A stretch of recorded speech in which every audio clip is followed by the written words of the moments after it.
in energy for over 20 years now.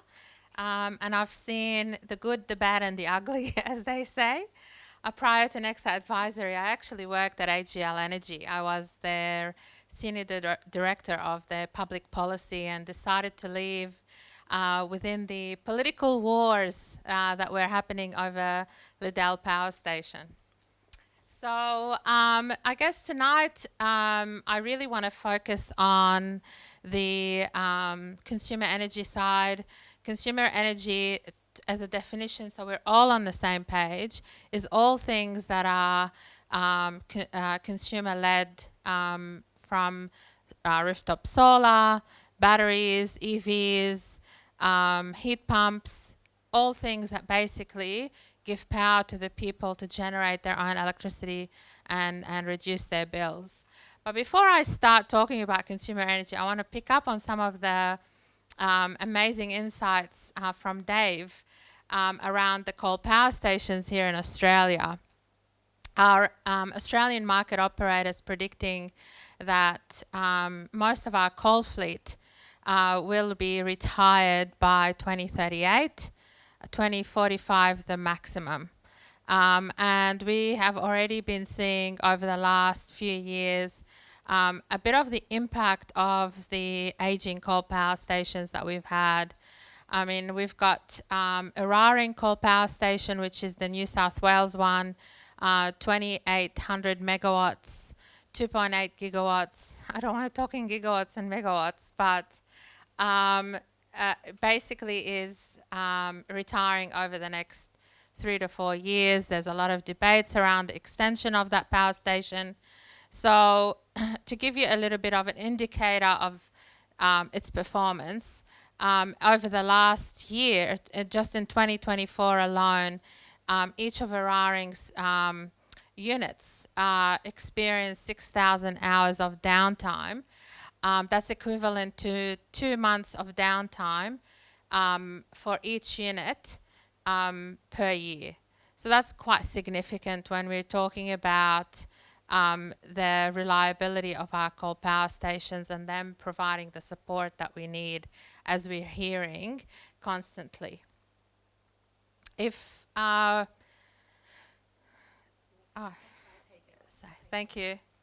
What does that actually mean, and how does that correlate to the electricity prices that we pay? When we talk about the unreliability of coal, it correlates quite significantly to higher prices, higher wholesale prices.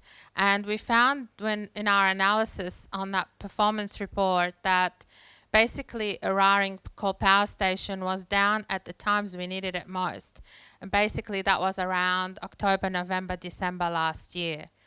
And I have a snapshot here from the Australian Energy Regulator. They released a new report recently that basically reports on how many times have we had the market price caps, the $5,000 per megawatt price cap, and the events of generation or network outages occurring.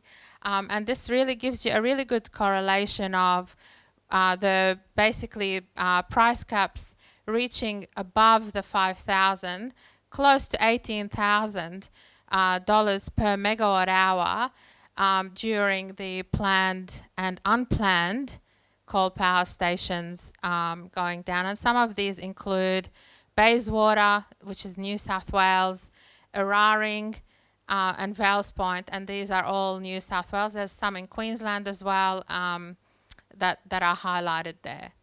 So they also report that in New South Wales, the baseload outages meant that 2,700 megawatts of generally low priced capacity was unavailable in October and November last year.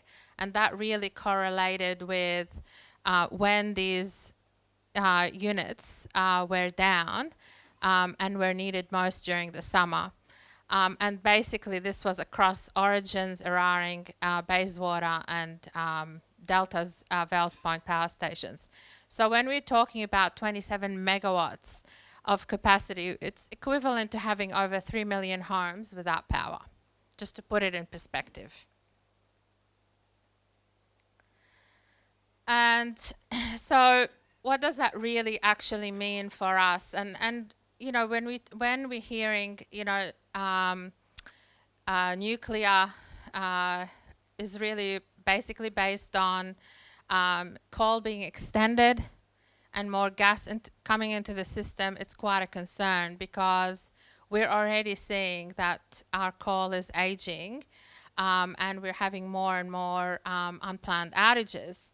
And so we already have renewables, wind and solar, and energy storage right here, right now available, and there is no shortage of appetite when it comes to investors wanting to put private capital. We need everyone on board with this. We need private capital, we need government support, and the more that we see private capital go into this, the less taxpayers have to pay. And so I guess one of the things that we're seeing here is the renewable investments and the projects that are in the pipeline. In New South Wales alone, and I'm just going to focus a little bit on New South Wales because, you know, it just gives the good example on one state. In New South Wales alone, there are 40 gigawatts of renewable energy projects proposed in the pipeline. Some of these might be ghost projects, which means they may not go ahead. But 40 gigawatts is quite a lot of projects in the pipeline, and that's renewables, wind and solar projects. In the NEM overall, in terms of energy storage, there is over 60 gigawatts of proposed projects in the pipeline. That's quite significant when we're talking about Eraring Power Station is 2.7 gigawatts. It gives you a bit of perspective on we've got more than enough renewable appetite and private investment at scale. We just need to enable those projects to come online and come online quickly. So one of the things we say, you know, so what is stopping these renewable projects from coming online? And it depends by state. Obviously, we've had the decade of the climate and energy wars before the current government took over 3 years ago. We really had no policy and there was a lot of delay tactics being played out. Now we're seeing even more delay tactics being played out. The nuclear policy is a complete distraction. Everyone knows, including the politicians know, that these nuclear projects cannot come online before our aging coal basically breaks down completely.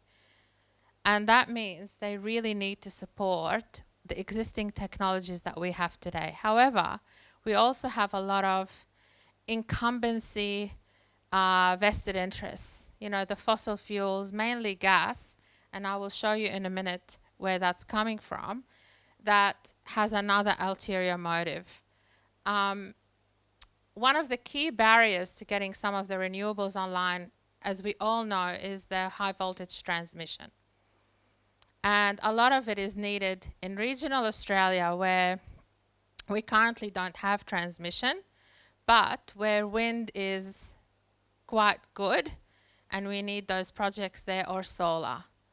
And so that new transmission build out is quite critical. However, social license has been quite a blocker in the communities, and it's unfortunate because a lot of the information they are receiving is incorrect.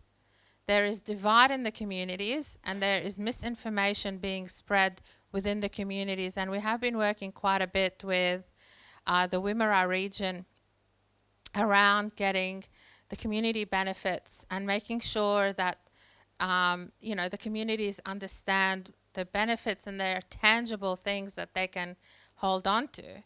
However, there is quite a big if you like, wave of misinformation being spread within communities, creating divide, and that is not helpful.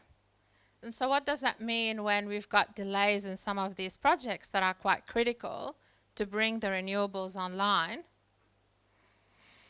Really, delays to renewables means we do rely more on expensive gas, and that's the reality. So delaying coal exits is one tactic, but having more gas and having the case for gas play out, as we are seeing at the moment, is another. And it's really important to bring that to life, because it really puts a lot of things in perspective as to where some of these, it doesn't make sense to keep pushing nuclear.